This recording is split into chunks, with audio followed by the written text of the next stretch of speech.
मला वाटतं दहशत हा शब्द काही योग्य नाहीये. भीती डेफिनेटली असावी. आणि चुकीचं काम करतात कोणत्या क्षेत्रामध्ये असेल त्यांना कायद्याची भीती पाहिजे. कारण शेवटी आपण लोकशाहीत वागतो. लोकशाहीमध्ये कायद्याचं राज्य असण्यापेक्षा ज्याला रूल ऑफ लॉ म्हणतो आणि ह्या सेक्टर म्हणजे फूड आणि ड्रग ऍडमिनिस्ट्रेशन ज्याला म्हणू याच्यामध्ये हे जास्त पाहिजे. जास्त यासाठी पाहिजे की कारण अन्न सेवन आपण सर्वजण करतो, जन्मल्यापासून ते शेवटच्या क्षणापर्यंत आपण करतो आणि हे करत असताना त्याचा इफेक्ट डिरेक्टली आणि इनडिरेक्टली ह्या दोन्ही पद्धतीने आपल्या फिजिकल आणि मेंटल ह्या दोन्ही गोष्टी होतो. फक्त फिजिकल होत असं नाही. आणि म्हणून याच्यामध्ये जे कायदे आहेत, जे रूल्स आहेत, जे रेग्युलेशन्स आहेत, विशेष करून फूडच्या बाबतीत म्हटलं तर आपल्याला सेफ्टी अँड स्टँडर्ड याचे रेग्युलेशन जवळजवळ 22 प्रकारचे रेग्युलेशन फूडच्या बाबतीत आहेत, जे की 2011 पासून आता 2026 पर्यंत आपली जी ऑथॉरिटी आहे, ज्याला फसाई ऑथॉरिटी म्हणतो आपण, त्यांनी हे सेटअप केलेले आहेत, जाहीर केलेले आहेत. ते इम्प्लिमेंटेशन होणं गरजेचं आहे. ते हे सगळे सेफ्टी अँड स्टँडर्ड्स फूडच्या बाबतीतले जे आहेत ते रेग्युलेशन ते रेग्युलेट करण्याचं काम महाराष्ट्रामध्ये एफडीएचं आहे, म्हणजे फूड अँड ड्रग ऍडमिनिस्ट्रेशनचं. आणि म्हणून आपल्याला बऱ्याच वेळेस माहित नसतं, आपण नेहमीच म्हणतो commissioner food and drug administration. फसाई ऍक्ट मध्ये प्रत्येक स्टेटला एक फूड सेफ्टी कमिशनर असतो. तो मी आजच्या त्या पदावरती आहे की फूड सेफ्टी कमिशनर म्हणून महाराष्ट्र राज्यामध्ये जेवढं काही फूड तयार होतं आणि त्या फूडच्या आधारे जे कंझ्युम केलं जातं ते स्टँडर्ड आहे का, ते सब स्टँडर्ड आहे का, ते सेफ आहे का अनसेफ आहे, हायजेनिक आहे का अनहायजेनिक आहे, याचं रेग्युलेशन करण्याची जबाबदारी या कमिशनरेटची आहे. म्हणजे माझ्या अधीनस्थ जे महाराष्ट्रामध्ये जे अधिकारी कर्मचारी या विभागामध्ये काम करतात त्यांच्या मार्फत आपण ते इम्प्लिमेंट करतो. परंतु हे सेफ्टी आणि स्टँडर्ड इम्प्लिमेंट करून त्याचं मार्केटमध्ये विकणं आणणं ही जबाबदारी प्रत्येक फूड बिझनेस ऑपरेटरची आहे, जे आपण त्याला लायसन्स देतो किंवा रजिस्ट्रेशन देतो. म्हणून जे काही प्रोडक्ट्स आहेत ते प्रोडक्ट्स या स्टँडर्ड्स पर्यंत पाहिजेत, त्याचे सेफ पाहिजेत, या दृष्टिकोनातून त्यांनी प्रॉडक्ट बनवायचे असतात. म्हणून तशीच आपण लायसन्स किंवा रजिस्ट्रेशन दिलेलं असतं आणि त्या कंडिशन त्यांनी फॉलो करून ते मार्केटमध्ये आणावं, विकावं ही अशी अपेक्षा असते. ते प्रायमरी जबाबदारी जी आहे ती ज्या एफबीओची आहे आणि ते पार पाडतात की नाही ती बघण्याची जबाबदारी आमची आहे. ते करण्याचा आम्ही प्रयत्न. सगळ्यात महत्वाचं काय आहे की मूल जन्माला आल्यानंतर त्याला आईचं दूध लागतं आणि त्यानंतर काही काळानंतर ते आपण गाईचं म्हशीचं आपण दुधाचं सेवन आणि जवळपास मूल 3, 4, 5 वर्षाचं होईपर्यंत त्याचा मुख्य आहार दूध असतं. आता ह्या दुधामध्ये इतकी मोठी भेसळ होत असल्याचं गेल्या अनेक वर्षापासून बोललं जात होतं, पण आता ज्या गोष्टी समोर येत आहेत म्हणजे त्या अत्यंत भयानक आहेत, भीतीदायक आहेत. दुधामध्ये भेसळ होते कशी आणि बेसिकली काय काय भेसळ करून दूध आपल्यापर्यंत पोहोचतं, किती शुद्ध दूध आपल्यापर्यंत पोहोचतं? मी एक एक विषय घेत पुढे जातो. गेल्या काही दिवसापूर्वी मी एक प्रेस कॉन्फरन्स घेतली होती की आपण एक मेजर कारवाई रॅकेटच्या बाबतीत, दुधाच्या रॅकेटच्या बाबतीत, त्याच्यामध्ये बऱ्यापैकी मी समजून सांगितलं होतं की ते रॅकेट कसं चाललं जातं. जसं की त्या रॅकेटमध्ये आमच्या समोर असं आलेलं आहे की याच्यामध्ये सो कॉल्ड एक फॉर्म्युला बनवला गेलेला आहे की ज्याच्यामध्ये काही ऑइल, पाम ऑइल किंवा इतर ऑइल बघितलंय, काही केमिकल युज केलेले आहेत, जी स्कीम मिल्क एसएमपी ज्याला म्हणतो स्कीम मिल्क पावडर त्याच्यात युज केलेली आहे आणि याचं एक मिक्सचर करून एक दूध तयार केलेलं आहे. त्याची सर्वसाधारणपणे गाईचं दूध तसं तयार करायला 15 रुपयाची कॉस्ट येते पर लिटरला आणि म्हशीचं दूध तयार करायला सर्वसाधारण 30 रुपये कॉस्ट येते. त्यात दूध असतं का थोडं तरी? नाही, स्कीम मिल्क पावडर हे मिल्क प्रॉडक्ट ऍक्च्युअली, पण तो असतो काही पार्ट, पण त्याच्यामध्ये केमिकल पण आहेत मिक्स केलेले. त्याच्यामध्ये आपलं पाम ऑइल सारखं ऑइल हे पण आहे. त्याच्यामध्ये बाकीचे इन्ग्रेडियंट, शॅम्पू पण टाकलेला आम्ही सापडला, त्याच्यामध्ये शॅम्पूचा वापर केला. काही ठिकाणी सोप आणि डिटर्जंट पण वापरलं जातं. अशा प्रकारचं एक प्रॉडक्ट आहे, तर आम्ही सिंथेटिक मिल्क म्हणतो. It's absolutely illegal. म्हणजे रासायनिक म्हणा, केमिकल म्हणा, सिंथेटिक म्हणा, कोणतंही म्हणा, आर्टिफिशियल मिल्क म्हणा, जे की हे ऍब्सोल्युटली अलाउडच नाही. आता तसं बघायला गेलं तर ऍक्च्युअली काय होतं की आपला unawareness, poison basically, it's a poison, absolute poison आहे. There is no question about it. ज्या गोष्टी आपण खात नाही त्या मिल्कच्या स्वरूपात जर आपण पित असू तर दॅट इज हॉरिबल. ते रॅकेट आम्ही पकडलं आणि त्याची पाळेमुळे शोधण्याचं काम आताही चालू आहे, खूप मोठ्या प्रमाणात चालू आहे. आज वी स्पीक आपण याच्यामध्ये खूप मोठ्या 2-3 महत्वाच्या रेड्स चालू केल्या, 3-4 दिवसापासून चालू आहेत. त्याच्यापर्यंत आम्ही पोहोचलो आहे. आता ह्याच्यातून तयार होणं काय, हे इकॉनॉमिकच्या दृष्टिकोनात, म्हणजे 15 रुपयात लिटर करायचं. नॉर्मल गायचं रूप जर समजा 40 रुपये लिटर मार्केटमध्ये असेल तर 100 लिटर हे घ्यायचं, 100 लिटर ते घ्यायचं किंवा प्युअर हे टाकायचं आणि ते विकायचं. म्हणजे प्रॉफिट अर्न करण्यासाठी हे आपण पॉइझन मार्केटमध्ये विकतात. हे किती हानिकारक आहे. इट्स नॉट लेस दॅन, हे टेररिस्ट ऍक्ट पेक्षा काही कमी ऍक्ट नाही आहे. पण ते येतं कसं मार्केटमध्ये? म्हणजे ठीक आहे, बनवणारे बनवतात, पण हे तुमच्या माझ्या घरामध्ये ह्या दुधाच्या पिशव्या येतात. आता कसं आपण विश्वास ठेवायचा की या कंपनीची, आपण एवढ्या मोठ्या मोठ्या जाहिराती बघतो की ही दुधाची पिशवी जी आहे ती खरंच गाईच्या? आता हे जे आहे ते बेसिकली ही जे प्रोड्यूस करतात, हे शेतकरी जे प्रोड्यूस करतात ते मिल्क कलेक्शन सेंटरला देतात किंवा चिलिंग सेंटरला देतात. आता हे मिल्क कलेक्शन सेंटर आलं किंवा चिलिंग सेंटर आलं तर यासाठी नियमावली अशी आहे की कोणतीही डेअरी जी असेल, XYZ कोणतीही डेअरी घ्या, ते ज्यावेळेस कलेक्ट करतात तर ते कलेक्शन सेंटर किंवा चिलिंग सेंटर पासून कलेक्ट करतात किंवा एखाद्या पर्टिक्युलर छोट्या डेअरी पासून कलेक्ट करतात. त्यांनी जे विकत घेतलेलं दूध आहे त्याचं प्रत्येकाचं रेकॉर्ड असणं अपेक्षित आहे. हा शेतकरी आला, या शेतकऱ्याकडनं एवढं दूध आम्ही घेतलं, त्याचं रेकॉर्ड आहे. त्यावेळेस टेस्टिंग होत असते. जो कलेक्शन सेंटर करणार आहे किंवा चिलिंग सेंटर आहे की जी छोटी डेअरी आहे त्या ठिकाणी ठिकाणी ती टेस्टिंग झाल्यानंतरच दूध ऍक्सेप्ट होणं अपेक्षित आहे. करेक्ट. आणि त्याचे जे काही स्टँडर्ड आहे त्यापासून नसेल, अनसेफ असेल किंवा सबस्टँडर्ड असेल ते रिजेक्ट करायचे आणि त्याचा पण रेकॉर्ड ठेवायचा अपेक्षित आहे. कारण तो शेतकरी परत जर सबस्टँडर्ड असेल त्याच्या खरोखरच आहे का, त्याच्या पुढे जाऊन ही तपासणी डेअरीवाल्यांनी करणं अपेक्षित आहे की किंवा कलेक्शन सेंटर जे आहे की जो शेतकरी देतो खरोखर त्यांच्याकडे तेवढ्या गायी किंवा म्हशी आहेत का. कारण तो जर चुकीचे देत असेल जनरली तर त्यांच्याकडे तेवढे प्रोडक्ट्स पाहिजे. करेक्ट. ते प्रोड्यूस होण्यासाठी तेवढे जनावर पाहिजेत, तर ते पण चेकिंग होणं अपेक्षित आहे. त्याच्यामुळे त्या ठिकाणी प्रायमरी सोर्स कोणता आहे तर ज्या ठिकाणी कलेक्शन होतं तिथे चेकिंग होणं अपेक्षित आहे. स्टँडर्ड आणि सेफ दूधच त्यांनी ऍक्सेप्ट करणं अपेक्षित आहे आणि तेच चिलिंग सेंटरला जाईल, तेच तुमच्या टँकरद्वारे मेजर डेअरीला जाईल. तर ज्यावेळेस मेजर डेअरीवाला टँकर त्यावेळेस सुद्धा ते बघतात की हे रेकॉर्ड आहे, याच्यामध्ये खरोखर हे स्टँडर्डनुसार घेतलं की नाही घेतलं, सेफ आहे की नाही हे तपासलं अपेक्षित आहे. हे मँडेट आहे. कंझ्युमरच्या लेवलला तपासणीची काही अजून यंत्रणा किंवा काही नाही, त्याच्यामध्ये आपल्याला सर्वसाधारणपणे आपण ज्याला ऑर्गोनिलेप्टिक म्हणतो की आपण जे दिसतं डोळ्याने दिसतं, वास येतो वगैरे वगैरे या दृष्टिकोनातून किंवा तापवल्यानंतर इमिजिएटली ते काही जास्त काही वेळ थोडा वेळ बाहेर ठेवलं एकदम फाटतं, तर जनरली हे समजून जायचं की इट इज अनसेफ. हे जनरली मी दोघं पण ग्रामीण भागातून आले. आपल्याला कल्पना आहे की आपल्याकडे ग्रामीण भागामध्ये डेअरीमध्ये कुणीतरी साखर टाकून आणतं, कुणीतरी युरिया टाकून आणतं, कुणीतरी काय. आता हे जर थांबवायचं असेल आणि हे मोठ्या प्लांट पर्यंत जर जाते, आता हे सगळ्यांना माहिती आहे की हाऊ दिस इज वर्किंग. आता परत तोच मुद्दा येतो की कुठल्या ब्रँडवर आपण भरोसा ठेवायचा आणि म्हणायचं की हे आपल्या बाळाला पाजणारं दूध हे उत्तम आहे किंवा आपल्या मुलांना. Don't go by brands. Brands वरती जाणं अपेक्षितच नाही, कारण ब्रँडला जे आपण एफबीओ म्हणून लायसन्स देतो तर ते टर्म्स अँड कंडिशन नुसार देत असतो. डेअरी असेल किंवा तो चिलिंग सेंटरवाला आपण कुठल्या ब्रँडवर विश्वास ठेवू शकत असं ब्रँडच्या नावाने आपण कसं शेवटी कोणतीही गोष्ट करताना तुम्ही काय खाता आणि काय पिता हे बघणं अपेक्षित आहे. आणि म्हणून त्याच्यात काय लिहिलंय हे बघा. समजा पॅकेट आहे दूध, त्याच्यामध्ये काय लिहिलंय, एसएनएफ किती आहे, फॅट किती आहे, त्याचे कन्स्टिट्युएंट्स इंग्रेडियंट्स काय आहेत, कसं वाचायचं त्याच्यात लिहिलेलं आहे. तर त्याच्यामध्ये पॅकेजची डेट काय, बेस्ट बिफोर काय आहे किंवा एक्सपायरी डेट काय आहे,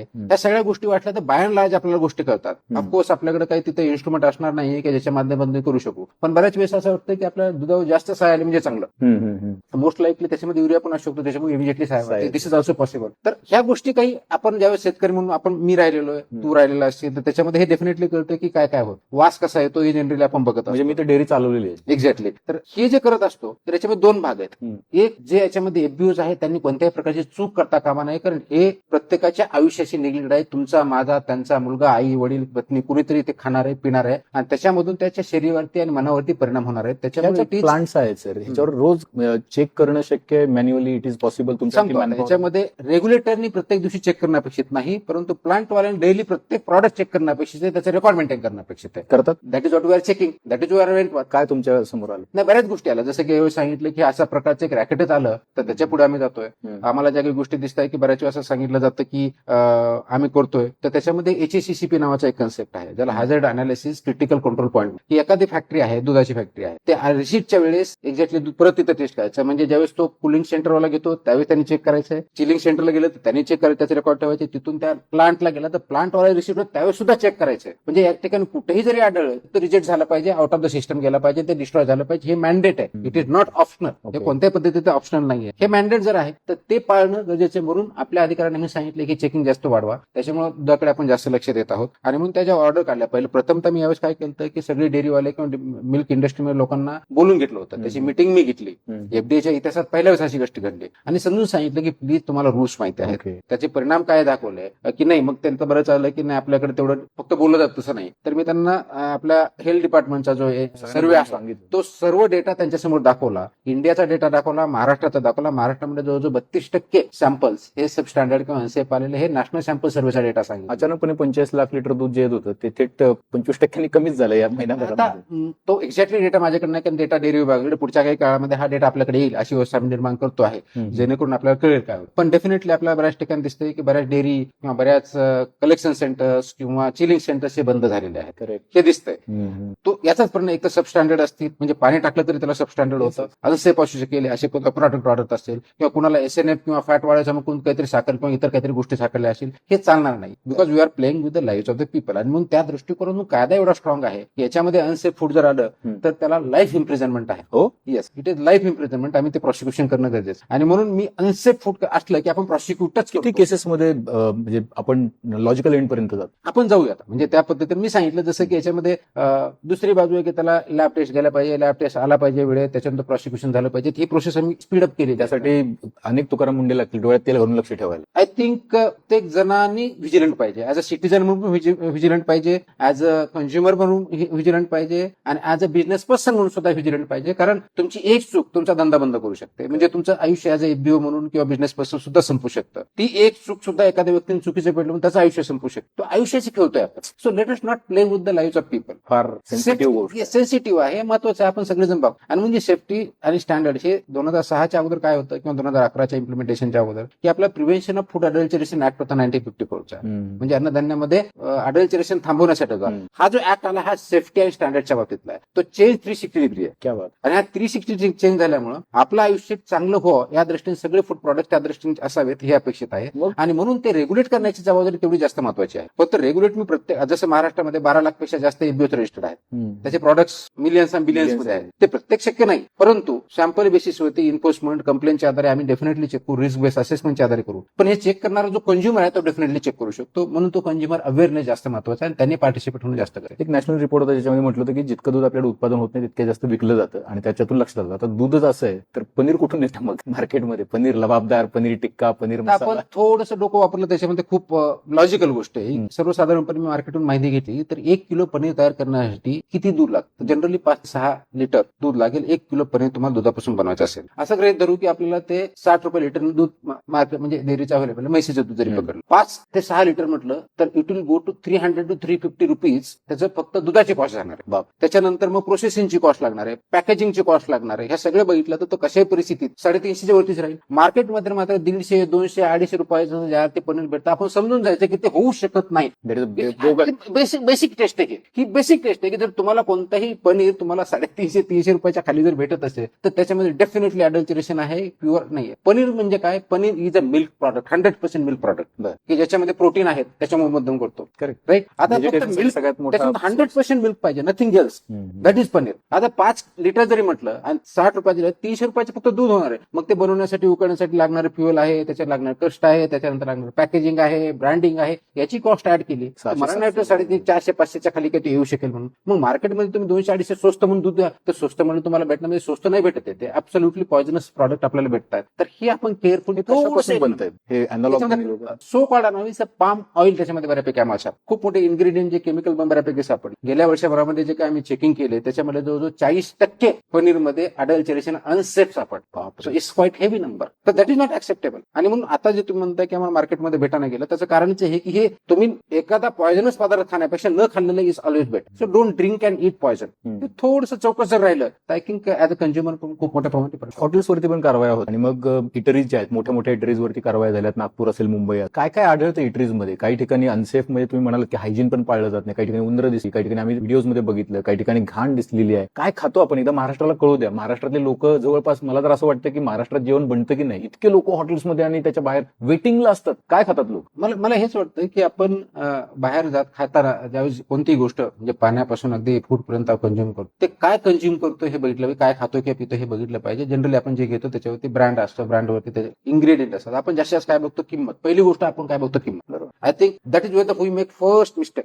आपण पहिलं किंमत बघतो. अरे 15 रुपयाचे नाही 10 रुपयाचे. प्लीज अंडरस्टँड प्रत्येकाची एक कॉस्ट असेल, ती स्टँडर्ड नुसार असेल, त्याच्या क्वालिटीनुसार असेल, त्याला काही ठरलेलं असेल. दुसरी जास्तीत जास्त बघितलं तर एक्सपायरी डेट किंवा बेस्ट बुक. आय थिंक त्या बघितल्या पाहिजेत. पण that should be the last priority. First priority should be what is ingredient. ते इन्ग्रेडियंट काय आहेत ते बघितलं पाहिजे. तुम्हाला काय आढळलं हॉटेलमध्ये रेट झाले त्यावेळेला? काय काय होतं हॉटेलमध्ये? आपण काय बघतो? Colours आपल्या कलर जे आहेत ते अपेक्षितच नाही, ते खूप कमी प्रमाणात अलाउड आहेत. ते मानांकन ठरले आहे, त्या मानांकाच्या वरती वापरायचं नाही हे बघतो. आपण गेलो की कलरफुल बिर्याणी बघ.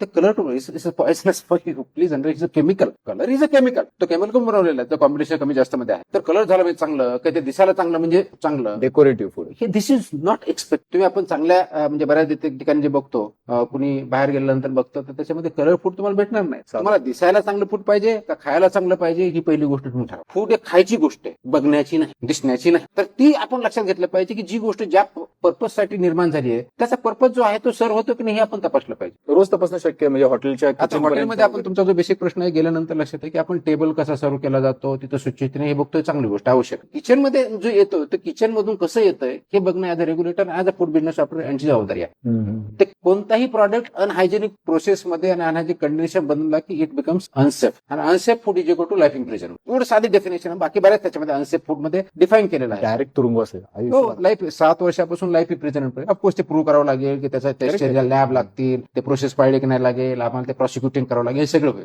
उद्देश काय आहे की कारण अनसेफ मध्ये कारण ऍक्टचं नाव लक्षात घ्या. 150 बिर्याणी वगैरे जे मिळते ऍक्टचं नाव लक्षात घ्या. Food safety and standards authority. हो safety and safety and standard. So safety has been given highest priority. म्हणजे सर्वात जास्त प्रायोरिटी सेफ्टीला आहे, मग स्टँडर्डला आहे. कारण ते स्टँडर्ड प्रमाणे बोलू शकतं, पण सेफ्टीमध्ये कॉम्प्रोमाइज नाही आहे. तो safety is of the prime importance. पण सिटीजनच्या दृष्टिकोनातून तेवढीच महत्वाची. म्हणून ते सेफ्टीवरती बघणं गरजेचं आहे. मग ते सेफ आहे की नाही बघायचं. त्याच्यामध्ये एक्सपायर्ड हा डेट आहेच आहे, बघितलंच पाहिजे. पण त्याचे कॉन्स्टिट्युएंट्स. आता सेफ मला काय फूड असू शकतं, ते नॉर्म प्रत्येक फूडचे आपल्या फूडचं म्हणजे 22 प्रकारचे जे स्टँडर्ड्स आहेत ते पाळलेच पाहिजेत. ते कदाचित आज सिटीजन मला माहित असणं अपेक्षित आहे का नाही. अवेअर सिटीजन असेल. आता मलाही माहित नव्हतं इथे येण्याचे 22 प्रकारचे आहेत. मला माहिती होतं जे सेफ्टी स्टँडर्ड्स आहेत, पण 22 प्रकारचे आहेत. पॅकेजिंग साठी आहेत, ब्रँडिंग साठी आहेत, प्रोसेसिंग साठी आहेत. शेड्यूल 4 म्हणजे प्रोसेस फूड प्रॉडक्ट कसे करायचे, याच्या काय काय स्टेप्स पाळायच्या, ते सगळं त्याच्यामध्ये दिलेलं आहे. पण ऍज अ सिटीजन म्हणून बघतो मी, ऍज अ कंझ्युमर म्हणून बघतो, तर मी त्या ब्रँड त्या पॅकेट होते बघितलं म्हणजे कन्स्टिट्युएंट्स, याचे प्रोटीन किती आहेत, याच्यामध्ये कार्बन किती, कॅलरीज किती आहेत, याच्यामध्ये फायबर किती आहे, शुगरचं काय प्रमाण आहे वगैरे वगैरे बघितलं पाहिजे. आता बऱ्याच वेळेस येतं की मी असे प्रॉडक्ट वाटले ज्याच्यामध्ये शुगर फ्री आणि खाली गुळमध्ये मात्र दिसते. दिस इज जस्ट कॉन्ट्राडिक्शन. हे जसं मिसब्रँडिंग आणि मिसब्रँडिंगवर आपल्याला कारवाई करता येते. आपण त्याप्रमाणे सेक्शन 24-25 आपला फसा ऍक्ट मधला आहे, तो पण करता येतो. मेडिकलमध्ये आहे आपल्या, त्याच्यानुसारही करता येतो मेडिकलच्या प्रॉडक्टवरती. हे आपण करू. पण मुळामध्ये ऍज अ कंझ्युमर म्हणून ते जर बगितलं आणि मला डायबिटीज आहे, मी शुगर खात नाही म्हणायचं आणि तिथे शुगर फ्री म्हणायचं, पण त्याच्यामध्ये गुळाचं दिलेलं आहे. Please avoid it. कॅलरी भरपूर आहेत, ऑइल भरपूर दिलेलं आहे, की फॅट आहे, ट्रान्स फॅटी ऍसिड्स आपल्याला दिसतात, तरी पण आपण खातो. म्हणजे हे जे 150 रुपयावाली बिर्याणी 10 रुपयाला, नाही मी म्हणतोय की हे इट इज इम्पॉसिबल ना. म्हणजे तुम्हाला जर सेफ फूड पाहिजे तर इतक्या कमी किमतीत मिळणं इट इज इम्पॉसिबल. रस्त्यावरचं फूड किमतीमध्ये ते फेरी होऊ शकतं. कारण त्याचे कन्स्टिट्युएंट्स काय आहे, बनवण्याची प्रक्रिया काय आहे, त्याने रॉ मटेरियल कोणतं वापरले वगैरे वगैरे. रॉ मटेरियल सुद्धा सेफ पाहिजे, हेल्दी पाहिजे, ते वापरून बंद करायचं, राईट. तर हे या पद्धतीनं आपल्याला जर बघा कंझ्युमर बघायला शिकला आणि क्वेश्चन करायला सुरुवात केली तर डेफिनेटली फरक पडेल. आणि म्हणून ते होणं गरजेचं आहे. तर आज हॉटेलमध्ये गेलं तर पहिलं बघा की ते लायसन्स हॉटेल आहे का, कारण तिथं त्यांनी फसायचं लायसन्स लावणं अपेक्षित आहे. त्याशिवाय काय तुम्ही जर स्कॅन केलं तर कोड दिसतो, कोडवरती त्याच्यामुळे कुठलं आहे, कधीपर्यंत लायसन्स व्हॅलिड आहे वगैरे, कोणत्या प्रॉडक्टसाठी दिलेलं आहे हे पण बघायला भेटेल. आणि ते जर केलं तर आपलं येस. मग तिथून पुढची गोष्ट, टेबलवर गेल्यानंतर ते स्वच्छता आहे का, वेटर असेल तर त्याला ग्लोव घातलेला आहे का, जो सेफ असेल तर त्याने नेट वापरलेले आहे का, म्हणजे हेड नेट म्हणतो, त्याच्यामुळे केस त्याच्यात पडणार नाहीत. ह्या सगळ्या गोष्टी तिथे तुम्हाला दिसू शकतात. हे प्रश्न विचारले पाहिजे. 80% ठिकाणी दिसत नाही. कॅलरी जे आहे तुमच्या मेनूवरती, कॅलरी वगैरे ते व्हॅल्यू लिहिणं अपेक्षित आहे, अपेक्षित आहे. माझ्या रूल्स मध्ये पण टाक, पण कुठंच दिसत नाही. ते दिसलं पाहिजे. That's what we have to implement, we have to insist. आता बऱ्याच जणांनी ते मेनू बनवायला घेतले असतील कारण ते ऑर्डर्स काढलेले आहेत. ते ऑर्डर मी काय नवीन नाही काढले, पहिलाच काय आहे, रूल्स पहिलेच आहेत, ते फक्त इम्प्लिमेंटेशन करावं लागणार आहे. ते 5 स्टार आहे का साधा रेस्टॉरंट हा इश्यूज नाही, तर सगळ्यांना मॅन्डेटरी आहे. ते मॅन्डेटरी. आता तुम्ही जे सांगितलं की पॅकेजिंग आणि ह्याच्याबद्दल, पण आपण काय करतो जनरली, आता बघा आमच्या लोकांसाठी आयकॉन असतात, लोकांसाठी काही सेलिब्रिटीज असतात, अगदी लोक तुम्हाला सुद्धा फॉलो करतात, तुम्हाला कल्पना आहे. तर लोक काय करतात, या सेलिब्रिटीने हे ऍड केली त्याच्यामुळे तो पदार्थ, एखादं पेय, शीतपेय असेल, एखादं ड्रिंक असेल, तर ते आता गंमत अशी आहे की स्टिंग पासून अनेक गोष्टींवरती तुम्ही बंदी घातली आणि त्याच्यावर कारवाई पण, त्यांच्या लायसन्स सस्पेंड केलं. पण आता लोक काय म्हणतात, अरे एवढा मोठा माणूस सांगतोय तर ते असेलच ना, म्हणजे एवढा मोठा माणूस जाहिरात करतोय म्हणजे असेलच ना. पण ते स्टिंग मध्ये काय काय तुम्ही ते तुमच्या कारवाईमुळे समोर आलं आणि डोकं चक्रावून गेलं. आता हे जे लोक जाहिरात करतात त्याचं काय? आता जाहिरात करताय ही चुकीची जाहिरात करण्याची मिसलिडिंग ऍडव्हर्टाईज होते आणि त्याच्यावरती कारवाई आपल्याला करता येईल. म्हणजे जो करतो जाहिरात त्याच्यावर किती मोठा सेलिब्रिटी असेल त्याच्यावर कारवाई होऊ शकते. मोठा किंवा लहान यासाठी कायद्यामध्ये नाही, कायदा सगळ्यांना सारखाच. म्हणजे तो ऍक्टर आहे, ऍक्ट्रेस आहे, किंवा कोणता अधिकारी आहे किंवा पदाधिकारी आहे, हे त्याचे डिफरन्शिएट नाही. कायदा आहे, कायदा नाही पडला त्याचे पनिशमेंट ठरलेले आहेत. त्याप्रमाणे या क्षेत्रामध्ये आमच्याकडे एक फसाईच्या बाबतीत एक सीएसी असते, सेंट्रल ऍडवायझरी कमिटी. एक दर 3 महिन्यातून होते की भारतामधले सर्व फूड कमिशनर तिथं असतात आणि फसाईची सीओ त्याचे अध्यक्ष.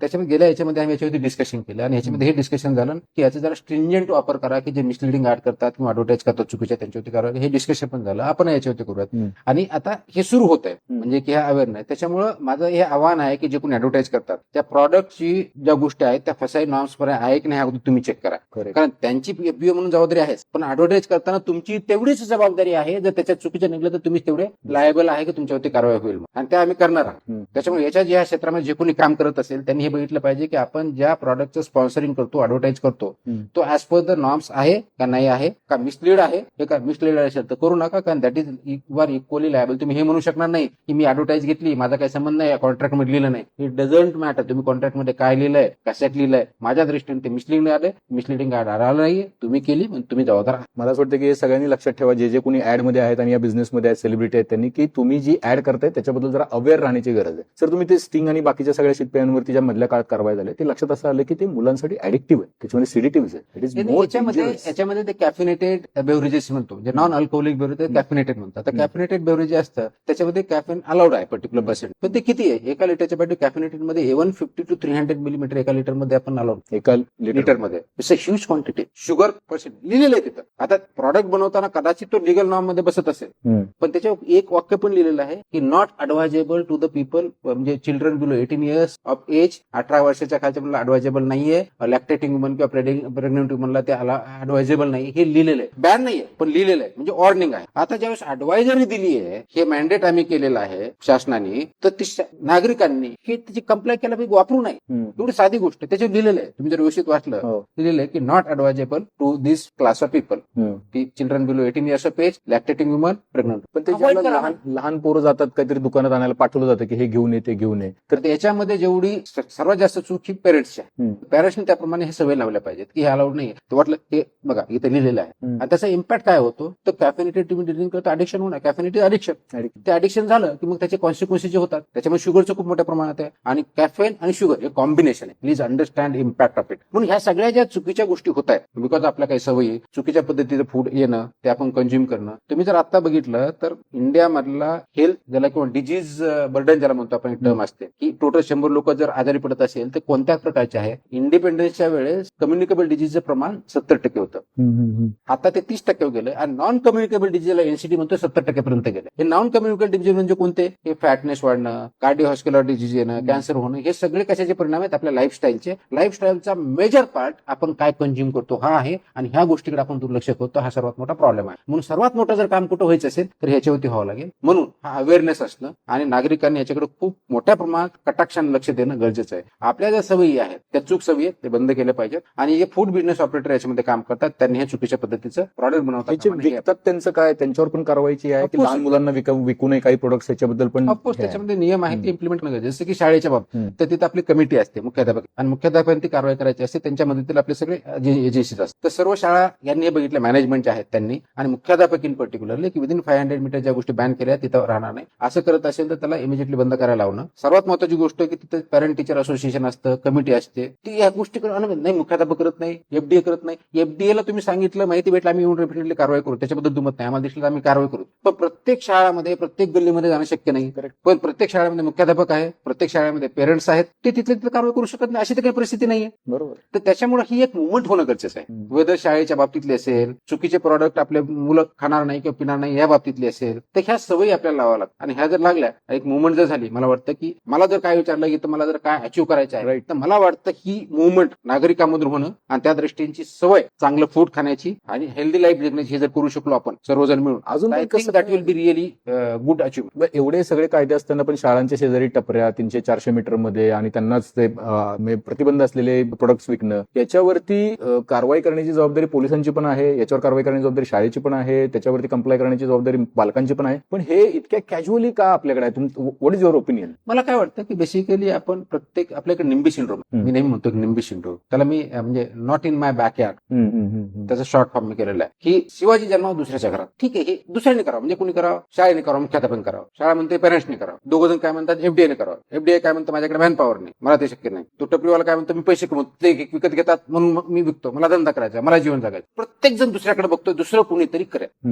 पण परिणाम बघा आपल्या सगळ्यावरती आहे, समाजावरती आहे. जे समाजाची पण काही दायित्व आहे as a social civic responsibility म्हणून आपण, ते दुसऱ्यासाठी नाही करायचं आहे, तुमच्या स्वतःसाठी करायचंय, तुमच्या स्वतःच्या कुटुंबासाठी, स्वतःच्या आयुष्यासाठी, तुमच्या आरोग्यासाठी करायचं. ती जबाबदारी घ्यायला आपण कधी शिकणार आहोत. म्हणजे मी समजा मी अधिकारी आहे, तर मी हे नाही म्हणायचं की एफडीए कमिशनर मी प्रत्येक ठिकाणी माणूस पाठवू का, नो, माझी जबाबदारीच आहे, मी ती पार पाडलीच पाहिजे. तुम्ही पत्रकार आहात, तुम्ही पत्रकार म्हणून माझी जबाबदारी पार पाडली पाहिजे. मी नाही मी तर छोटा आहे, मी काय करू, माझ्या चॅनलवाल्याने हे सांगितलं, मला एमडीने ते सांगितलं, असं म्हणून चालणार नाही. म्हणजे तुम्ही तुमचं काम करायला कदाचित, पण तुमची जबाबदारी नाही पाड. तर प्रत्येकानं ऍज अ माणूस म्हणून स्वतःची जबाबदारी, तुमची तुमच्या कुटुंबाप्रती जबाबदारी आहे, तुमच्या मुलांनी काय खाऊ नये हे जबाबदारी आहे, आणि ते योग्य आहे की अयोग्य तो मुलगा ठरवू शकत नाही, हे तुम्ही ठरवू शकता. तर हे तुम्ही ठरवलं पाहिजे आणि तुम्ही ते केलं पाहिजे. हे प्रत्येकाने जर केलं तर हे सेक्टर सुधारायला अगदी 1 महिन्यात सुद्धा वेळ लागणार नाही. परंतु हे सर्वांनी महाराष्ट्रातल्या 13 कोटी जनतेने ठरवलं पाहिजे तर शक्य आहे. ऍज अ रेग्युलेटर म्हणून डेफिनेटली आम्ही कारवाई त्या वाढलाय, अजून वाढवू. फूड बिझनेस ऑपरेटरला त्याच्यामध्ये कंप्लाय करायला लावू, हे करा. याच्याऐवजी इथं जास्तच मोठी कारवाई झाली, इथं छोटीच झाली, याच्यावरती ओरडण्यापेक्षा समाज ऍज अ कुटुंब म्हणून बघा, ऍज अ इंडिव्हिज्युअल म्हणून बघा. प्रत्येकाने जबाबदारी सोडली त्याला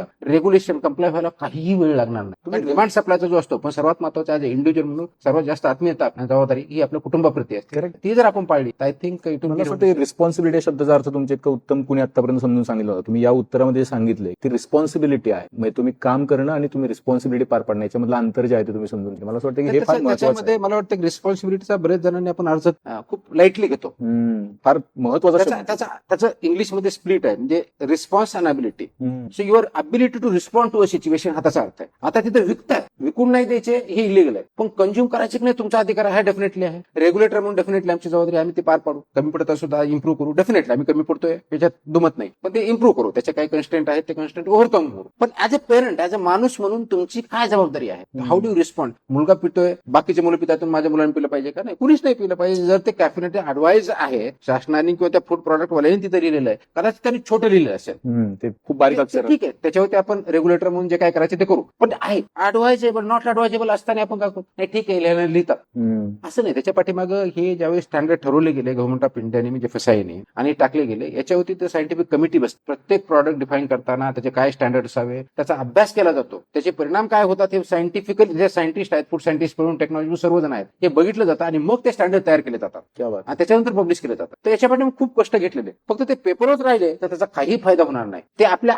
सेफ्टीसाठी सर्वात महत्वाची सेफ्टी. त्याच्यावरती मला वाटतं की मुवमेंट माझ्या दृष्टीकोन खूप महत्वाची. ती अवेअरनेस, सेन्सिटाईज मुवमेंट होऊन जबाबदारी घ्यायला शिकलं पाहिजे प्रत्येकाने. तुम्ही, मी, सर्वांनी ती जबाबदारी जर घेतली तर बरेच प्रॉब्लेम सॉल्व्ह होतील. एक महत्वाचा प्रश्न काय आहे की हा गुटखा आपल्याकडे बॅन आहे, सुगंधी तंबाखू बॅन आहे आपल्याकडे, आणि आपण बघतोय की जर काही दिवसांनी बातमी येते की इथे इतका पकडला, तिथे इतका पकडला, साऊथ मधून येणारा, नॉर्थ मधून येणारा, गुजरातच्या बाजूने येणारा, हे ह्या लॉबीचं करायचं काय? आता ह्याच्यावरती जर प्रतिबंध टाकायचा असेल, खरंच महाराष्ट्रातून गुटखा जर बॅन करायचं असेल तर हे शक्य आहे का? पहिली गोष्ट, कारण की याच्यामध्ये लॉबीज आहेत, याच्यामध्ये खूप मोठे हात आहेत, काही वेळेला मोठ्या पॉलिटिशियन्स आणि यांचे सुद्धा त्यांच्यामध्ये साठगाठ असलेले आपल्याला बघायला मिळते. म्हणून हा प्रश्न आहे की हे थांबवायचं कसं? कारण सर्वाधिक कॅन्सरचं प्रमाण जर कशामुळे असेल तर ते गुटख्यामुळे, आणि आपण ग्रामीण भागामध्ये बघतोय की काय अवस्था आहे तरुण मुलांची, आणि ती लिटरली ऍडिक्ट झाली आहे. दिवसामध्ये 10-10, 20-20 पुड्या या ब्रँडच्या त्या ब्रँडच्या मिळत आहेत आणि डबल टेबल रेटने लोक घेत आहेत. तर हे याच्यामध्ये जसं मी आता सांगितलं की एक नॅशनल लेव्हलला याच्यावरती खूप विचार मंथन चालू आहे. सेंट्रल ऍडवायझरी कमिटी आहे आणि हा अधिकार बॅन करण्याचा कुणाचा आहे? तो फूड सेफ्टी कमिशनरचा आहे. तो प्रत्येक स्टेटच्या फूड सेफ्टी कमिशनरला सेक्शन 30 अंतर्गत गोष्टी बॅन करण्याच्या, प्रोहिबिट करण्याचे अधिकार दिलेले आहे. तर म्हणजे इट इज हा बॉल इन द स्टेटच्या गव्हर्नमेंटच्या आणि फूड सेफ्टी कमिशनरच्या कोर्टामध्ये आहे. ज्यावेळेस गेली मिटिंग झाली त्यावेळेस हा विषय डिस्कस केला गेला आणि FSSAIने असं ऍडवाइस केलं की जवळजवळ सर्व स्टेटने याच्यावरती बॅन केलं पाहिजे. हे त्याच्यावर डिस्कशन झालं. त्यांनी सांगितलं की याचेच करावं असं त्यांचंही म्हणून आहे आणि ऑब्व्हियसली सो आहे. त्याच्यामुळे प्रत्येक स्टेटचा हा कॉल राहणार. हे ऑब्व्हियस. आता महाराष्ट्रात बॅन आहे का? तर बॅन आहे. 2012 पासून बॅन आहे. त्याचं प्रोटेक्शन आहे, मॅन्युफॅक्चरिंग आहे, ट्रान्सपोर्टेशन आहे, स्टोरेज आहे, सेलिंग आहे, सगळं बॅन. मॅन्युफॅक्चरिंग त्याच्यामुळे महाराष्ट्रात नाहीये. असेल तर खूप चुकून कुठेतरी असेल, कुणी सांगितलं तर आपण ते कारवाई करून माहिती भेटली तर करतो आपण. त्याच्यात स्टोरेजच्या बाबतीत सुद्धा अलाउड नाहीये, म्हणजे गोडाऊन वगैरे सुद्धा अलाउड नाहीये. तर मला गेल्या काही महिन्यात भेटले की बऱ्यापैकी मग हे गोडाऊन जस्ट बॉर्डरच्या पलीकडे शिफ्ट केले गेले. म्हणजे आपण जसा मोकोका लावला आणि त्याच्यानंतर कारवाई जोर तसे काही शिफ्ट केले गेले. ट्रान्सपोर्ट मोडस ऑपरेंडी पण त्यांनी चेंज केले. जे ट्रकच्या आणण्याच्या ऐवजी आता तुमच्या स्कॉर्पिओ गाड्यातून आणायचे, डायरेक्टली रात्री 10 वाजता नंतर आणायची कत्तरी, सकाळी 4च्या आत ते डिस्ट्रीब्यूट करायचे. शक्य झालं तर अगदी म्हणजे त्यांचं स्ट्रक्चर मला जे माहिती आहे की त्यांचा प्रत्येकाचा एक जिल्हा लेवलला एक कॉर्डिनेटर अपॉइंट आहे, प्रत्येक तालुक्याला आहे, प्रत्येक शहरामध्ये आहे. त्याच्याकडे जातो, तो डिस्ट्रीब्यूट करतो आणि खाली जातो. असं प्रॉपर पॅरलल नेटवर्क आहे. बापरे. आणि पॅरलल नेटवर्क आपल्याला उद्ध्वस्त करायचं. त्याच्यामुळे रेग्युलेटरी जशी माहिती भेटते आपण तर कारवाई करतो. बऱ्याच कारवाई दिसल्या. त्याच्यामुळे FIR मध्ये आता बघितलं तर आपण फक्त FSSAI ऍक्ट पुरतच मर्यादित न राहता आपण BNS चे पण कलम त्याच्यामध्ये अगदी 123 करून टाकलेले आहेत. FIR मध्ये पोलीस त्याच्यामध्ये कॉपरेट करतायत. इन्व्हेस्टिगेशन होऊन जिथं अगदी मॅन्युफॅक्चर आहे त्यांना आम्ही FIR मध्ये घेतोय, सो दॅट मकोका आपण सर्वांपर्यंत लावू ही आपण त्याच्यात करतोय. बऱ्याच वेळ सोशल मीडिया तुम्ही टपऱ्यावरती कारवाई करताना मॅन्युफॅक्चर महाराष्ट्रात नाही म्हणून ते आपण त्याच्यावरती पकडू शकत नाही. पण ज्या ब्रँडवरती करतो त्या ब्रँडची सगळी जी कंपनी त्याला आपण FIR मध्ये इन्व्हॉल्व्ह करून घेतो, जी मधली चेन असे त्यांना करतो. त्याच्यात खूप इझी वे आहे. म्हणजे बॅन करायला अगदी 24 तास पण लागणार नाही. खाणं बंद करा, डिमांड बंद झालं की सप्लाय ऑटोमॅटिक बंद होईल. काय असे प्रोडक्ट ऍडिक्टिव्ह असतं की ते खाल्ल्याशिवाय लोकांना कोणतीही गोष्ट साखरेचं पण ऍडिक्शन असतं. ते सोडायचं की नाही आपल्याला बघायचं. त्याच्यामुळे दोन्ही बाजूने काम करायला जर रेग्युलेटर म्हणून डेफिनेटली आपल्याला काम करावं लागणार आहे. जे बॅन आहे त्याच्यावरती एक्स्ट्रीम पॉसिबल आपल्याला कारवाई करणं अपेक्षित म्हणून मोकोका पण ऑर्गनाइज करतोय. काही केसेस डॉजिरो बनवण्याचं काम चालू आहे, अंतिम टप्प्यात आहे. डेफिनेटली पुढच्या काही दिवसांमध्ये आपल्याला मोकोकाच्या काही केसेस रजिस्टर झालेल्या दिसतात गुटख्याच्या बाबतीत. येस दिसतील त्याच्यामध्ये. गुटखा लॉबीने आता इथं पाय ठेवायचा नाही थोडं. बिलकुल ठेवला नाही पाहिजे, कारण अदरवाईज जे मी म्हटलं की लाईफ इम्प्रिझनमेंट पासून जे काय करायचे ते आपण त्याच्यामध्ये करू, तर काही त्याच्याबद्दल क्वेश्चनच नाही, ते कुठेही दुमत नाही आणि याच्यामध्ये कुणाचंही काही दुमत असण्याचं कारण पण नाही. पण त्याचबरोबर एका बाजूने होत असं दुसऱ्या बाजूने नागरिकांनी एवढं बघितलं पाहिजे की हे आपण आपल्या कोणत्याही दृष्टिकोनातून, हेल्थच्या दृष्टिकोनातून चांगलं नाही, कुटुंबाच्या दृष्टिकोनातून चांगलं नाही आणि त्याचा परिणाम आपल्या आर्थिक स्थितीवरती होतो कुटुंबाच्या. म्हणजे आता मला सांगण्यात आलं की कुठून तरी गुटणे घेण्यासाठी जे 20 रुपयाला काय 3 पुड्या भेटायच्या, आता ते 100 रुपयाला एक भेटले तरी काही करून घेण्याचा प्रयत्न होतो. कशासाठी करतोय आपण हे सगळं? हे तुमचं लाईफ त्याची नाही, काही दिवस त्रास होईल तुम्हाला, अडिक्शन झालंय, डिएडिक्ट व्हायला थोडा वेळ लागेल, काउन्सिलिंग आहे, दॅट इज पॉसिबल, पण तुमचं परमनंट आयुष्य चांगलं राहू शकतं. ग्रामीण भागामध्ये आता तुम्ही जसे बिडून येता, मी सातारा, डिफिकल्ट आहे ना थोडं त्या पोरांना समजावून सांगणं, त्यांच्यापर्यंत पोहोचणं. त्यासाठी काही कार्यक्रम हाती घेण्याची तुम्हाला गरज वाटते की हे जरा काउन्सिलर असला पाहिजे जिल्ह्याच्या ठिकाणी, जिल्हा वैद्यकीय अधिकारी काउन्सिलिंग असतात खूप चांगले एनजीओ. मी हेल्थ डिपार्टमेंटला काम केलं, मला माहिती, त्या ठिकाणी काउन्सिलिंग असतात, ते काउन्सिलिंग केलं जातं. प्लीज आपण तिथं डी एडिक्शनचा प्रोग्राम आपण घेतला तर डेफिनेटली फायदा होतो. हे कुणाच्याही हेल्थसाठी चांगलं नाही आहे. आणि म्हणून म्हणजे मला तर एका मित्राने सांगितलं की आय थिंक नागपूरचं हे झाल्यानंतर त्यांच्याकडे जी मेड सर्वंट होती ती 8-10 दिवस आलीच नाही. तर तुम्ही काय आली नाही, ते म्हणे गुटखा भेटायचं बंद झालं, त्याच्यामुळे मला चक्कर यायला लागलं, मी येऊ शकत. बापरे, म्हणजे या लेवलला गेलेलं आहे अडिक्शन. 8 दिवस चक्कर आहे, ट्रीटमेंट करा 8-10 दिवस लागतील, प्लीज डू अवे विथ. हे करणं गरजेचं. भयंकर परिस्थिती म्हणजे नागपूर त्या भागात तुमचं हे बनवतात खर्रा, ते याच्यापेक्षा आणखी हॉरिबल प्रकार आहेत, त्याच्यापेक्षा डेंजरस तो बॅन आहे. काय कॉज त्याच्यामुळे काय सुपारी बनतात, ते कोणतरी लोखंडला काहीतरी बनवतं, त्याच्यात तंबाखू टाकतात, बऱ्याच काही गोष्टी टाकतात आणि त्या प्रमाणात कॅन्सर आणि बाकीचे तुम्ही कॅन्सरचं प्रमाण बघा त्या पद्धतीत आणखी तुम्हाला जास्त ओरल कॅन्सर पर्टिक्युलर. तर हे शासनाने रेग्युलेशन म्हणून केलेलं आहे, पण अल्टिमेटली रेग्युलेशन विल बी किंवा लॉ कोणताही त्याच वेळेस सक्सेसफुल ज्यावेळेस तो सोसायटी ऍक्सेप्टेबल होतो. तर सोसायटीने ऍक्सेप्ट करावं लागतं, नुसतं थिअरी नाही, प्रॅक्टिसमध्ये. आणि म्हणून तो जर करायचं असेल तर कंझ्युम करणं बंद केलं, डिमांड बंद केलं की ऑटोमॅटिकली तुमचं मार्केटच बंद होईल. मार्केट बंद झालं की ऑटोमॅटिकली आपण जर बघितलं तर गेल्या अनेक वर्षामध्ये सिगारेटचं किंवा याचं प्रमाण कमी झालं. काय झालं? अवेअरनेस वाढला, लोकांनाही म्हणायला लागले. सेम परिस्थिती याच्यामध्ये. तुम्हाला तेच पैसे चांगलं फूड करण्यासाठी, चांगलं आयुष्य जगण्यासाठी वापरा.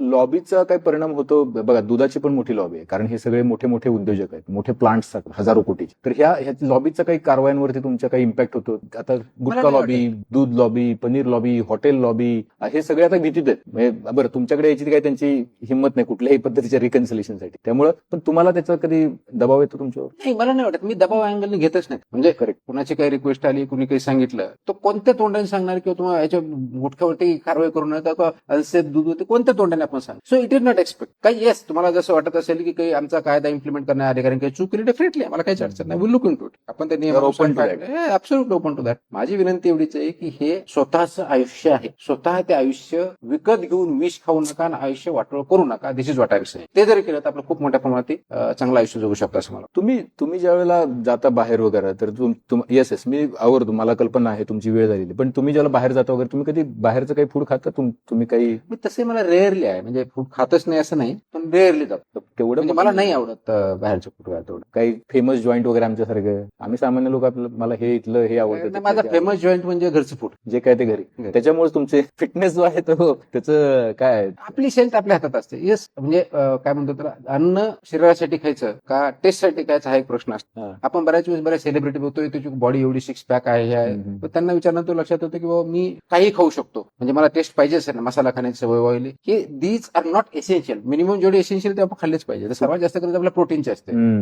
तर प्रोटीन किती खातो आपला, म्हणजे बऱ्याच वेळेस असं होतं की वजन कमी झाल्यानंतर जस्ट डिस्कशन मध्ये असं येतं की वाढल्यानंतर डॉक्टर सांगतात की नाही, तुम्ही एकतर पोळी खा किंवा भात खा, दोन्ही खाऊ नका. खरं. आता मला आठवतं मी लहानपणी गावाकडे असताना भात हा प्रकारच नव्हता. कधीतरी सणाच्या वेळेस तेवढाच असायचा, आणि त्याच्या पाठीमागे ते लॉजिकही होतं. म्हणजे एकतर पोस्ट पॉवर्टी किंवा अवेलेबिलिटी हा एक भाग होता, त्याचबरोबर तो होता. आता आपलं पोळी त्याच्यावर भात नसेल तर जेवणच पूर्ण झालं नाही असं वाटत नाही बऱ्याच जण. आता याचा परिणाम काय होतो, पोळीच्या कॅलरी घेणार तुम्ही, भाजीच्या घेणार, परत याच्याही कॅलरी वाढवणार. तुमचं वजन वाढणार नाही तर काय होणार आहे.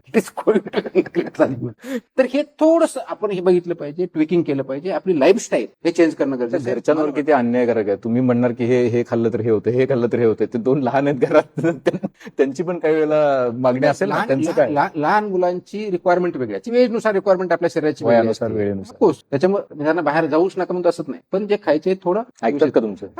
त्याच्यामध्ये अजून फार लहान त्यामुळे ऐकतात. 100% समजा महिन्यातून एखाद्या वेळेस गेलं आणि ते व्यवस्थित खाल्लं तर काय पण रस्त्यावरचं फूड मी त्यांनाही खाऊ देत नाही, मी खात नाही. Very clear. रस्त्यावरचं फूड जास्त डेंजरस आहे. फॉर एक्झाम्पल आपण रस्त्याने जाताना काहीतरी बनवू, पाणीपुरी किंवा स्वच्छता नसते, बऱ्याच वेळेस तुमचं ते ऑइल परत वापरलेलं असतं, ते परत ऑइल वापरून त्याच्यामध्ये काय ते कार्सिजोनिक असतं. तर हे बऱ्याच गोष्टी आहेत. तुम्ही प्रत्येक वेळेस अवॉइडच करू शकाल असं नाही, पण मोस्ट ऑफ द टाइम तुम्ही अवॉइड करू शकता. करेक्ट. इमर्जन्सी असेल करायची तुम्हाला खावायला, ही मला मान्य आहे 2 मिनिटासाठी. त्याच्यामुळे त्यांनी व्यवस्थित असावं म्हणून ते रेग्युलेशन ते इम्प्लिमेंट केले की ते स्ट्रीट फूड सुद्धा चांगल्या पद्धतीचं होऊ शकतं. असं नाही की स्ट्रीट फूड म्हणजे वाईट, असं माझा कन्सेप्ट बिलकुल नाही. सेफ पाहिजे, स्टँडर्ड पाहिजे. मग ते स्ट्रीट फूड असू द्या किंवा 5 स्टार असते किंवा नॉर्मल रेस्टॉरंट असू द्या. ही जर आपण संकल्पना मांडली, आपण जे खातो ते सेफ आहे की नाही पहिलं बघा.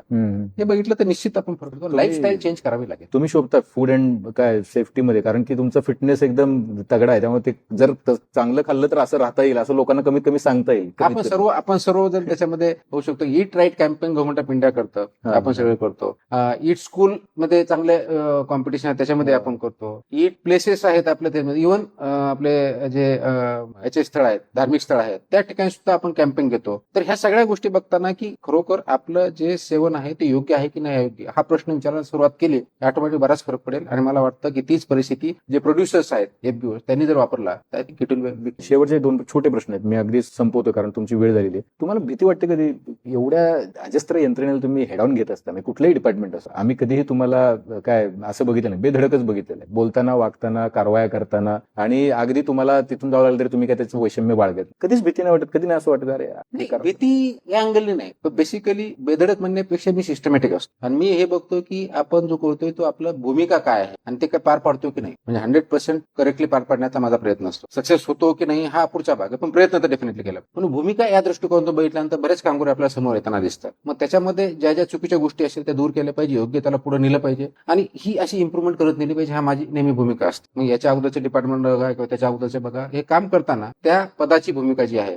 ती बेस्ट पॉसिबल मॅनर पण करता येईल, कशी करता येईल ही माझा प्रयत्न असतो. आणि त्यासाठी आवश्यक ते स्टेप्स घेणं, डिसिजन घेणं, काम करणं याची माझी तयारी आहे. तुमच्यासाठी कॉम्प्लिमेंट म्हणजे हे की मला येताना खाली तुमचे काही अधिकारी भेटले, ग्राउंड फ्लोर ते चालले होते बाहेर त्यांच्या कामासाठी. ते म्हणाले की जर लोकांना कळालं की आपण काय खाल्लं पाहिजे तरी सुद्धा आम्ही केलेल्या नोकरीचं सार्थक. ते म्हटलं तुम्हाला, मी म्हटलं की पण इतके वर्षात म्हणे की आम्हाला त्याच्याबद्दल काय म्हणायचं नाही, पण आता जे सर कारवाई करतात किंवा आता जे आम्हाला फ्रीडम आहे, आम्हाला जे त्यांनी करायला सांगितलंय, तर आमचं म्हणणं असं आहे की लोकांना हे समजलं तर खूप झालं. बाकी काय that is what I am saying की मला वाटतं की ह्या डिपार्टमेंटचा रोलच तो आहे. आणि ते जर झालं, एक लोक चळवळच करावं लागेल यासाठी आणि लोकांनी ते करायला पाहिजे. स्वतःचे कुटुंब प्रत्येकाने खूप जास्त लोक चळवळ म्हणजे रस्त्यावर यायचे नाही, यासाठी एवढंच करायचंय आपण आपलं कुटुंब सेफ फूड खातोय की नाही आणि सेफ मेडिसिन घेतोय की नाही हे जर बघायला सुरुवात केली तर ऑटोमॅटिक त्याचे जे इफेक्ट आहेत ते पूर्ण इंडस्ट्रीवरती होणार आहे, तुमच्या समाजावरती होणार आहे. हा समाजवरती वारीतले फोटो बघितले का? संत तुकारामांच्या पालखीमध्ये तुमचे फोटो आहेत की असा हे काम करणारा संत आहे, तुमचे फोटो लावलेत पगडी वगैरे तुकारामांच्या घरात. मी काही संत नाही, मी व्हेरी क्लिअर आहे, मी एक जस्ट ह्युमन बिईंग आहे. पण तुम्हाला फोटो बघितले नाही तुम्ही? पाठवतो मी तुम्हाला. नाही मी बघेल, पण लोकांचं प्रेम भरपूर आहे. आय एम रिअली त्यांच्यासाठी मी त्यांचा कृतज्ञ राहील आणि कृतज्ञ आहे. परंतु माझं एवढंच म्हणणं आहे की आपण कुणालाही देव बनवू नका, कुणालाही दानव बनवू नका. याच्यामध्ये माणूस म्हणून आहे, आपण माणूस म्हणून जगूया. पण हिरो बनवलंय तुम्हाला महाराष्ट्राने. मला नाही वाटत मी हिरो आहे. तुम्हाला कल्पना आहे सोशल मीडियावरती जर 4 पोस्ट पैकी 1 पोस्ट तुमच्याबद्दल? सोशल मीडियावरती काय गोष्टी येतात हा काय कुणाच्या हातातला कंट्रोलचा विषय नाहीये. कधी कधी बरं वाटतं, पण त्याचबरोबर जबाबदारी तेवढीच वाढलेली आहे असं मला वाटतं आणि तेवढ्या जबाबदारीनं काम करण्याचा माझा नेहमी प्रयत्न असतो. शेवटचं ऍडल्टर्स जे आहेत त्यांना काय सांगायचं? माझं एवढंच म्हणणं आहे की आपण ऍडल्टर्स म्हणजे भेसळखोरांना तुकाराम मुंडे साहेबांचा हा शेवटचा संदेश आहे. एफबीओ म्हणजे फूड बिझनेस ऑपरेटर कोणत्याही सेक्टरमध्ये असेल किंवा मेडिसिन किंवा ड्रग सेक्टरमधले असतील, आपण मॅन्युफॅक्चरर असा, स्टोअरर असा, ट्रान्सपोर्ट असा, सेलर असा, डीलर, सेमी डीलर कुणी असू द्या, आपण हे लक्षात घ्या की आपण ह्या जनतेमुळे आहोत. कारण शेवटी तुमचा प्रॉडक्ट कोणतरी कंझ्युमर म्हणून घेतो आणि त्याच्या आधारे आपला धंदा चालतो. ते करताना आपल्याला जे नॉर्म दिलेले आहे, जे लायसन्स दिलेले आहे, त्याच्याबद्दल कंडिशन आहेत किंवा सेफ्टी अँड स्टँडर्ड दिलेले आहेत, त्या नॉर्म मध्ये कशाही परिस्थितीत कॉम्प्रोमाइज करू नका. अन्यथा याचा परिणाम समाजावरती इन्क्लुडिंग तुमचं स्वतःचं कुटुंब तुमच्यावरती सुद्धा होणार आहे ऍज अ कंझ्युमर म्हणून. कदाचित तुमच्यामधला तुमच्या पुरता प्रॉडक्ट आहे तेवढा व्यवस्थित तुम्ही चालवत असाल, पण बाकीच्या गोष्टी जे खाता दुसऱ्या प्रॉडक्टच्या ते अशाच काहीतरी अडल्चरेस किंवा सब स्टँडर्ड किंवा अनसेफ असतील आणि म्हणून तुमच्या वैयक्तिक जीवनावर त्याचा परिणाम होणार आहे. तो तर झाला एक इश्यू. पण दुसऱ्या बाजूला लिगली आम्ही कशाही परिस्थितीत कॉम्प्रोमाइज करणार नाही. जी सिव्हिअरेस्ट पॉसिबल पनिशमेंट आहे अनसेफ फूडच्या बाबतीत, सबस्टँडर्ड फूडच्या बाबतीत, अडल्चरची आम्ही करणार आहोत. त्या बाबतीत कशाही परिस्थितीत कॉम्प्रोमाइज केलं जाणार नाही. त्याच्यामुळं आपण याच्यापासून सावध राहिलं पाहिजे, अवॉइड केलं पाहिजे नंबर 1. आणि त्यापेक्षाही मला जे वाटतं की आपण समाजामध्ये फक्त लिगल एंटिटी म्हणून राहत नाही, एक माणूस म्हणून पण राहतो. म्हणून एथिकल सुद्धा आपली एक जबाबदारी आहे, नैतिक सुद्धा जबाबदारी आहे. म्हणून नैतिक आणि लिगल ह्या दोन्ही फ्रंटवरती आपण ऍज एफबीओ म्हणून किंवा मॅन्युफॅक्चर मॅन्युफॅक्चरर फूडचा असेल किंवा ड्रगचा असेल त्या दृष्टिकोनातून बघा आणि आपण आपल्या चुकीमुळे किंवा आपल्या प्रॉफिटच्या हवासाच्या पोटी दुसऱ्या कोणत्या एका व्यक्तीचा जीव जाणार नाही याची जर आपण काळजी घेतली तर रेग्युलेटरचं काम निश्चित सक्सेसफुल झालं असं मला वाटेल. आणि कमीत कमी महाराष्ट्रामध्ये आणि इंडियामध्ये जे आहे त्यांनी याची जास्त काळजी घेतली पाहिजे, कारण आपल्यामुळं आपण जे एक्सपोर्ट करतो तिथपासून याचा इम्पॅक्ट फक्त आपल्यापुरता होत नाही, आर्थिक व्यवस्थेवरती होतो, एक्सपोर्टवरती होतो आणि आपल्या आयुष्यावरती होतो. तर त्यांनी अवॉइड करावं ही माझी त्यांना सूचना वजा विनंती.